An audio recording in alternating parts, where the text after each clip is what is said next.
И се наоѓаме во Росоман, во делот на срцето на Текашијата, во согласно активностите на ВМРО ДПМН за посета на сите населени места на кои што разговараме за сите проблеми и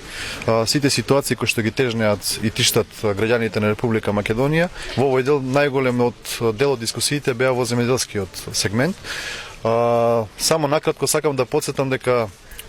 граѓаните од оваа општина не забораваат на сите лажни ветувања кои што ги даде Зоран Заев во предизборието 2016 година,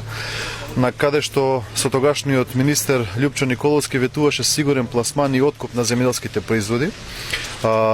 повисоки цени на истите и многу други безброј проекти кои што ќе значат посигурен живот на земјоделецот во Република Македонија. Денеска, после 3 години, гледаме дека сите тие ветувања останаа само на хартија и речиси ништо од тоа нема изреализирано. Она што ние сакаме да им го ветиме во разговорите со граѓаните од оваа општина во цела Република Македонија е дека ВМРО ДПМН работи на сериозна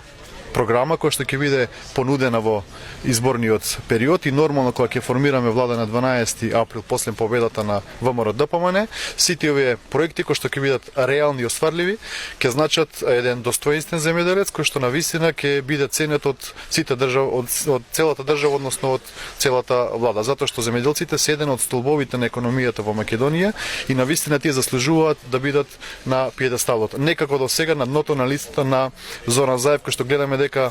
е најдобар само во крадење на државните пари, во уништување и распродавање на државните интереси. За нас, ВМРО ДПМН, земјоделецот бил и ќе остане на врвот на приоритетите.